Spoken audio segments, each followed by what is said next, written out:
নমস্কাৰ এই মুহূৰ্তত আহি পৰিছে খন্দিয়াৰ কেইবাটাও গুৰুত্বপূৰ্ণ খবৰ আজি 13 ফেব্ৰুৱাৰী অসমৰ লগতে ভাৰতৰ বিভিন্ন প্ৰান্তৰ পৰা খন্দিয়াৰ কেইবাটাও খবৰ আহি পৰিছে এই মুহূৰ্তত জনাই আছো খন্দিয়াৰ গুৰুত্বপূৰ্ণ খবৰ মোৰ নিজৰ ঘৰখনেই হোৱা নাইও অসম কি বচাম মই আমগুৰিবাসী ৰাইজক ক্ষমা বিচাৰি নিজৰ মূৰত কণী খেলা বিলাহী ভাঙি ব্যৰ্থতা স্বীকাৰ কৰিছে এইগৰাকী অসমীয়া যুৱ মঞ্চৰ আকাশ শইকীয়াই পৰৱৰ্তী খবৰটো হৈছে খং উঠিছে অখিল গগৈ সলনি হ'ব নেকি ৰাইজৰ দল কংগ্ৰেছৰ মিত্ৰতাৰ সিদ্ধান্ত খং উঠিছে এবাৰ অখিল গগৈৰ সলনি হ'ব নেকি ৰাইজৰ দল কংগ্ৰেছৰ মিত্ৰতাৰ সিদ্ধান্ত 21ৰ দৰেই কংগ্ৰেছে এইবাৰো লাট মাৰিব নেকি ৰাইজৰ দলক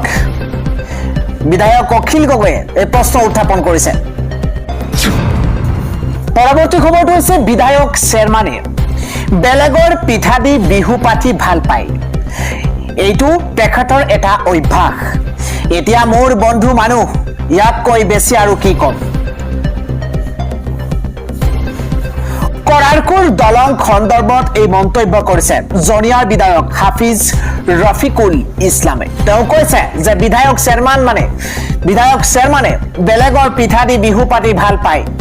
এইটো তেখেতৰ এটা অভ্যাস মোৰ বন্ধু মানুহ ইয়াতকৈ আৰু বেছি কথা মই কি কম এইদৰে মন্তব্য কৰিছে জনিয়াৰ বিধায়ক হাফিজ ৰফিকুল ইছলামে আন এটা খবৰ হৈছে AIUDF বুলি ক'লে ভুল হ'ব ডুপ্লিকেট AIUDF পাকা বেদবাৰীত বদৌদিন আজমল চাহাবে যিসকল AIUDFক নেতৃত্ব দিছে সেইসকল আচল নহয় কেতিয়াবা তেওঁলোকে হাতীৰ পিছত যায় কেতিয়াবা তেওঁলোকে পদুমৰ পিছত যায় কেতিয়াবা তেওঁলোকে বেলেগ ৰাস্তাত যায় অৱশেষত তেওঁলোকে ডুপ্লিকেট AIUDF পাকা বেদবাৰী সমষ্টিৰ সালাঙ্গাৰ গাঁও পঞ্চায়তৰ কংগ্ৰেছৰ ভোট সন্মিলনত উপস্থিত হৈ এই মন্তব্য কৰিছে প্ৰদেশ কংগ্ৰেছৰ কাৰ্যকৰী সভাপতি জাকিৰ হুছেইন সিকদাৰে ইফালে জাকিৰ হুছেইন সিকদাৰে মন্তব্য কৰি কৈছে যে হাতৰ ছবিত এটা চাপ মাৰিলে মানে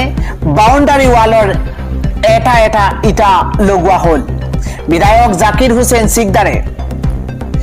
কিয় এই কথা কৈছে তাক লৈ এতিয়া প্ৰশ্ন উত্থাপন হৈছে আজিৰ খন্দিয়াৰ পৰৱৰ্তী খবৰ ভাৰতত বিগত 5 বছৰত পথত থকা গাঁতৰ বাবে দুৰ্ঘটনাত পতিত হৈ মৃত্যু হৈছে 9438 গৰাকী লোকৰ 2020ত এনে দুৰ্ঘটনাৰ 1555 গৰাকী আৰু 2024ত 2385 গৰাকী লোকৰ মৃত্যু হৈছে এই ক্ষেত্ৰত দেশৰ ভিতৰতে সৰ্বাধিক নিহতৰ হাৰ পোৱা গৈছে উত্তৰ প্ৰদেশত 2020ত 759 গৰাকী 24ত মৃত্যু হৈছিল 1369 গৰাকী লোকসভা পথ পৰিবহণ আৰু ঘাইপথ মন্ত্ৰালয়ৰ তথ্যত উন্মোচন হৈছে এই তথ্য পৰৱৰ্তী খবৰটো হৈছে বাংলাদেশৰ নিৰ্বাচনত বৃহৎ জয় তাৰিক ৰহমান নেতৃত্বাধীন বিএনপি 299খন আসনৰ ভিতৰত সংখ্যাগৰিষ্ঠ 209খন আসনত জয়লাভ কৰিছে তাৰিক ৰহমান নেতৃত্বাধীন বিএনপি সুদীৰ্ঘ 20 বছৰৰ পাছত চৰকাৰ গঠনৰ দিশে বিএনপি আগবাঢ়িছে পৰৱৰ্তী খবৰ এবাৰ 5 বছৰত হিতাধিকাৰী 51000 কোটি টকা দি চৰকাৰৰ ঋণ বাঢ়িছে ঋণ এটা ডাঙৰ খবৰ নগদ ধনৰ আঁচনিৰে সকলোকে চেৰ পেলালে ৰাজ্য চৰকাৰে নগদ ধনৰ আঁচনিৰে সকলোকে চেৰ পেলালে ৰাজ্য চৰকাৰে অত্যন্ত ডাঙৰ খবৰ এই মুহূৰ্তত পলিটিকেল ব্ৰেকিং নিউজ নগদ ধনৰ আঁচনিৰে অভিলেখ গঢ়িছে এইবাৰ ৰাজ্য চৰকাৰে প্ৰতিটো বিত্তীয় বৰ্ষতে ৰাজ্যত বৃদ্ধি পাইছে ঋণৰ বোজা 2,06,608 কোটি টকাৰো অধিক ঋণৰ বোজা ৰাজ্যৰ ওপৰত 5 বছৰত হিতাধিকাৰীক আঁচনিৰ নামত দিয়া হ'ল 51000 কোটি টকা অত্যন্ত ডাঙৰ খবৰ 5 বছৰত হিতাধিকাৰীক আঁচনিৰ নামত দিয়া হ'ল 51000 কোটি টকা ৰাজ্য চৰকাৰে 5 বছৰত হিতাধিকাৰীক বিতৰণ কৰিলে অভিলেখ পৰিমাণৰ ধন 2021-22 পৰা 2025-26 বৰ্ষৰ বিত্তীয় বৰ্ষৰ অন্তিম পৰ্যায়লৈ 51,000 কোটি টকা বিতৰণ। এটা ব্ৰেকিং নিউজ 2021 চনত 89,709 কোটি টকাৰ ঋণ আছিল। 2022 চনত ক্ৰমে ঋণৰ পৰিমাণ 1,02,366 কোটি টকা। 2023 চনত 1,29,203 কোটি টকা আৰু 24 চনত 1,50,901 কোটি টকা। 2025 চনত 1,78,058 কোটি টকাৰ ৰাজ্য চৰকাৰৰ ঋণ। এটা ডাঙৰ খবৰ এই মুহূৰ্তত 21 চনৰ পৰা 26 চনৰ 31 মাৰ্চৰ ভিতৰত ঋণৰ ক্ষেত্ৰত সৰ্বকালৰ অভিলেখ ভংগ কৰিব ৰাজ্য চৰকাৰে। 31 মাৰ্চলৈ ৰাজ্যৰ ঋণৰ পৰিমাণ হ'বগৈ 2,06,608 কোটি টকা। 31 মাৰ্চলৈ হ'ব 2,06,608 কোটি টকা। শুকুৰবাৰৰ এক প্ৰতিবেদনত এই প্ৰকাশ পাইছে এই তথ্য। পৰৱৰ্তী খবৰটো হৈছে বাংলাদেশত যদি জামাত-ই-ইছলামীয়ে ক্ষমতা দখল কৰে তেতিয়া দেশখনত গণতন্ত্ৰৰ বিলুপ্তি ঘটিব। মৌলবাদী আৰু চৰমপন্থীৰ উত্থান ঘটিব। ইহঁতে বাংলাদেশক আফগানিস্তান কৰি তুলিব। মহিলাক বুৰ্খা আৰু নকাব পিন্ধাব। মানুহৰ বাক স্বাধীনতা কাঢ়ি ল'ব মৌলবাদীয়ে। ধৰ্ম নিৰপেক্ষতা বুলি একো নাথাকিবগৈ। সংবাদ মাধ্যমক তেওঁলোকৰ ভাটু কৰিব। সভ্য সমাজৰ বাবে বাংলাদেশ এতিয়া ভাবুকি হৈ পৰাটো নিশ্চিত বুলি মন্তব্য কৰিছে তছলিমা নাছৰিনে। পৰৱৰ্তী খবৰটো হৈছে 14জন মন্ত্ৰীৰ সৈতে ভাৰত ভ্ৰমণ কৰিব ব্ৰাজিলৰ ৰাষ্ট্ৰপতি লুলা। 21 ফেব্ৰুৱাৰীত সাক্ষাৎ কৰিব প্ৰধানমন্ত্ৰী নৰেন্দ্ৰ মোদীক। ব্ৰাজিলৰ ৰাষ্ট্ৰপতি লুইজ ইনাচিও লুলা দা চিলভাই 18 ফেব্ৰুৱাৰীৰ পৰা 22 ফেব্ৰুৱাৰীলৈ ভাৰত ভ্ৰমণ কৰিব।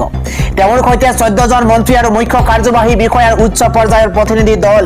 এই ভ্ৰমণত থাকিব, যিটোৱে শক্তিশালী অৰ্থনৈতিক আৰু কৌশলগত দিশটোক তুলি ধৰিছে। বৈদেশিক পৰিক্ৰমা মন্ত্ৰালয়ৰ এক প্ৰেছ বিজ্ঞপ্তি অনুসৰি অহা 21 ফেব্ৰুৱাৰীত ৰাষ্ট্ৰপতি লুলাই প্ৰধানমন্ত্ৰী নৰেন্দ্ৰ মোদীৰ সৈতে দ্বিপাক্ষিক আলোচনাত মিলিত হ'ব। সংগী মন্ত্ৰীসকলে ভাৰতীয় সংশ্লিষ্ট মন্ত্ৰীসকলক সাক্ষাৎ কৰাৰ সম্ভাৱনা আছে। আনহাতে এই ভ্ৰমণৰ সময়ত আয়োজিত বাণিজ্যিক মঞ্চত ব্ৰাজিলৰ শীৰ্ষ কোম্পানীসমূহৰ চিইঅসকলে অংশগ্ৰহণ কৰিব, যিয়ে ভাৰত আৰু ব্ৰাজিলৰ মাজত বৃদ্ধি পোৱা বাণিজ্য আৰু বাণিজ্যিক সম্পৰ্কক প্ৰতিফলিত কৰে। প্ৰেছ বিজ্ঞপ্তি অনুসৰি অহা 21 ফেব্ৰুৱাৰীত প্ৰধানমন্ত্ৰী নৰেন্দ্ৰ মোদী আৰু ৰাষ্ট্ৰপতি লুলাৰ দ্বিপাক্ষিক বৈঠক এই ভ্ৰমণৰ আকৰ্ষণ হ'বলৈ গৈ আছে। দুয়োগৰাকী নেতাই দ্বিপাক্ষিক সম্পৰ্কৰ সকলো দিশ পৰ্যালোচনা কৰি ভাৰত ব্ৰাজিলৰ কৌশলগত অংশীদাৰিত্ব আৰু অধিক শক্তিশালী কৰাৰ উপায় বিচাৰিব। এই আলোচনাত বাণিজ্য আৰু বিনিয়োগ, প্ৰতিৰক্ষা, শক্তি, নৱীকৰণযোগ্য শক্তিকে ধৰি কৃষি, স্বাস্থ্য আৰু ঔষধ, জটিল খনিজ পদাৰ্থ, আপুৰুগীয়া খনিজ পদাৰ্থ, বিজ্ঞান আৰু প্ৰযুক্তি আৰু উদ্ভাৱন, ডিজিটেল ৰাজহুৱা আন্তঃগাঁথনি আৰু এআইৰ ক্ষেত্ৰত সহযোগিতা, মহাকাশ আৰু জনসাধাৰণৰ সংযোগৰ দৰে ক্ষেত্ৰসমূহ সামৰি লোৱা হ'ব বুলি প্ৰেছ বিজ্ঞপ্তিটোত উল্লেখ কৰা হৈছে। দুয়োগৰাকী নেতাই পাৰস্পৰিক স্বাৰ্থৰ আঞ্চলিক আৰু বিশ্বব্যাপী বিষয়, বহুপক্ষীয় মঞ্চত সহযোগিতা, সংস্কাৰিত বহুপাক্ষিকতা, বিশ্ব শাসন আৰু গ্লবেল সাউথৰ বিষয়সমূহৰ ওপৰতো মত বিনিময় কৰিব। ৰাষ্ট্ৰসংঘৰ সংস্কাৰ, জলবায়ু পৰিৱৰ্তন আৰু সন্ত্ৰাসবাদ বিৰোধীকে ধৰি বিভিন্ন আন্তঃৰাষ্ট্ৰীয় বিষয়ত দুয়োখন দেশৰ মতামত থাকে। ভ্ৰমণকাৰী বিশিষ্ট ব্যক্তিগৰাকীৰ সন্মানত প্ৰধানমন্ত্ৰীয়ে মধ্যাহ্ন ভোজনৰ আয়োজন কৰিব। আগবঢ়াইছো পৰৱৰ্তী খবৰ। কংগ্ৰেছৰ সময় পৰিৱৰ্তন যাত্ৰাত ভূপেন বৰাই মহিলাক অশ্লীল ইংগিত দিয়াৰ অভিযোগ। এবাৰ চিআইডিৰ চমন জাৰি ভূপেন বৰা আৰু দেৱব্ৰত শইকীয়ালৈ। মীৰা বৰঠাকুৰকো সোধা পোছা কৰিছে চিআইডিয়ে। ৰাজ্যিক মহিলা আয়োগৰ দলে সোধা পোছা কৰিব মীৰা বৰঠাকুৰক। আগবঢ়াইছো আন এটা ডাঙৰ খবৰ পুনৰ বিজেপি চৰকাৰ গঠনৰ দাবীত মিয়াই দোৱা কৰিছে এইদৰে ধিঙত বিজেপিৰ যোগদান কাৰ্যসূচী আৰু এইদৰে দোৱা কৰিছে পুনৰবাৰ ৰাজ্যত বিজেপি চৰকাৰ গঠনৰ দাবী মিয়াৰ দোৱা ধিঙত এইদৰে দৃশ্য দেখিবলৈ পোৱা গৈছে এটা ডাঙৰ খবৰ লাখ লাখ অবৈধ ভোটাৰৰ নাম কৰ্তন এইবাৰ এছাৰত আৰু বহু নাম কৰ্তন হ'ব আনুষ্ঠানিক ঘোষণা কৰা হৈছে এই মুহূৰ্তৰ ডাঙৰ খবৰ লাখে লাখে নাম কৰ্তন কৰা হৈছে ভোটাৰ তালিকাৰ পৰা ৰাজ্যত এছাৰ প্ৰক্ৰিয়াৰ জৰিয়তে লাখ লাখ অবৈধ ভোটাৰৰ নাম কৰ্তন এছাৰত নাম কৰ্তন 2,43,485 গৰাকী ভোটাৰৰ নাম এটা বিগ ব্ৰেকিং সমষ্টিয়ে কৰ্তন হাজাৰ লোকৰ নাম এটা ব্ৰেকিং নিউজ বিন্দাকান্দি হুজাই লামডিং সমষ্টিত কৰ্তন কৰা হৈছে 38,000 ভোটাৰৰ নাম লখিমপুৰৰ 5 সমষ্টিৰ বাদ পৰিল 50,252 গৰাকী ভোটাৰ তিনিচুকীয়াত 65,744 জন ভোটাৰৰ নাম কৰ্তন এটা ডাঙৰ খবৰ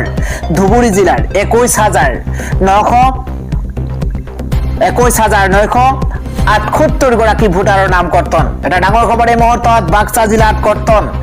6,421 গৰাকী ভোটাৰৰ নাম এটা ব্ৰেকিং নিউজ কামৰূপ মহানগৰত কৰ্তন 25,932 গৰাকী বিলাসীপাৰাত সমষ্টিত কৰ্তন 4,000 ভোটাৰৰ নাম গোলাঘাটত 5 সমষ্টিত কৰ্তন 57,075 গৰাকী ভোটাৰৰ নাম এছাৰৰ পাছত নগাঁৱৰ 7 সমষ্টিত কৰ্তন 43,867 গৰাকী ভোটাৰৰ নাম বোকাজান সমষ্টিত কৰ্তন হৈছে 6,125 গৰাকী ভোটাৰৰ নাম হাওড়াঘাট সমষ্টিত কৰ্তন হৈছে 10,012 গৰাকী ভোটাৰ ডিফু সমষ্টিত 8,827 গৰাকী অসম চুক্তিৰ পিছত প্ৰথমবাৰলৈ ইমান খণ্ডযুক্ত লোকৰ নাম কৰ্তন কৰা হৈছে এই মন্তব্য ৰাজ্যৰ মুখ্যমন্ত্ৰী হিমন্ত বিশ্ব শৰ্মাৰ পৰৱৰ্তী খবৰ হৈছে জুবিন গাৰ্গৰ পৰা লাখ লাখ টকা লুটিছিল দুই দেহৰক্ষীয়ে মহাপ্ৰতাৰক নন্দেশ্বৰ বৰা আৰু পৰেশ বৈশ্য এটা বিগ ব্ৰেকিং জুবিন গাৰ্গৰ লগত থাকি জুবিন গাৰ্গৰ বুকুত কামুৰিছিল দুই দেহৰক্ষীয়ে নন্দেশ্বৰ বৰা আৰু পৰেশ বৈশ্যৰ বিৰুদ্ধে ভয়ংকৰ অভিযোগ উত্থাপন হৈছে এটা ডাঙৰ খবৰ জুবিন গাৰ্গৰ সৈতে প্ৰবঞ্চনা কৰিছিল নন্দেশ্বৰ বৰা আৰু পৰেশ বৈশ্যই 2018 বৰ্ষৰ মাৰ্চৰ পৰা জুবিন গাৰ্গৰ দেহৰক্ষী হিচাপে আছিল নন্দেশ্বৰ বৰা 2018 পৰা 25 বৰ্ষলৈ নন্দেশ্বৰৰ একাউণ্টত জমা হৈছিল 45,30,133 টকা নন্দেশ্বৰৰ চৰকাৰী দৰমহা 220% অতিৰিক্ত ধন জমা হৈছিল একাউণ্টত ইয়াৰে 4,12,400 টকা নগাঁও ঘৰৰ পৰা আত্মীয় বেংকত জমা ৰাখিছিল 1,35,351 টকা পিখানু দাসে জমা কৰিছিল নন্দেশ্বৰৰ একাউণ্টত 3,33,400 টকা জমা ৰাখিছিল মৃদু পৱন পাঠকে 59,600 টকা ৰিদীপ দাসে জমা কৰিছিল নন্দেশ্বৰৰ একাউণ্টত ধন জমা কৰা আটাইকেইজন আছিল সিদ্ধাৰ্থ শৰ্মাৰ ঘনিষ্ঠ নন্দেশ্বৰক দিয়া এই সমগ্ৰ ধনৰাশি আছিল প্ৰয়াত জুবিন গাৰ্গৰ কিন্তু নন্দেশ্বৰ বৰাই সেই ধনখিনি উভতাই দিয়া নাছিল জুবিন গাৰ্গক জুবিনৰ ধন আত্মসাৎ কৰিছিল নন্দেশ্বৰ বৰাই এই তথ্য এতিয়া পোহৰলৈ আহিছে একেদৰে পৰেশ বৈশ্যৰ বেংক একাউণ্টতো খেলিমেলিৰ তথ্য পাইছিল 2022-25 লৈ পৰেশ বৈশ্যৰ একাউণ্টত জমা হৈছিল 63,93,339 টকা ইয়াৰে 15 লাখ টকাৰ ঋণৰ নামত লৈছিল পৰেশ বৈশ্যই আনহাতে 18 লাখ টকা সুইপ ক্ৰেডিট হৈছিল পৰেশ বৈশ্যৰ একাউণ্টত এই সকলো তথ্য আদালতত দাখিল কৰিছে এছআইটিয়ে আজি সন্ধিয়াৰ পৰৱৰ্তী বিগ ব্ৰেকিং নিউজ গৌৰৱ গগৈয়ে আঁচনি দিব নিযুত পাছপোৰ্ট অসমৰ ল'ৰা ছোৱালীকো ব্ৰিটিছ নাগৰিক বনাব গৌৰৱ গগৈ মন্তব্য কৰিছে ৰাজ্যৰ মুখ্যমন্ত্ৰী হিমন্ত বিশ্ব শৰ্মাই এই মুহূৰ্তত এটা ডাঙৰ খবৰ কোনোবাই বিয়া পাতি পাকিস্তানলৈ হানিমুন যায় নেকি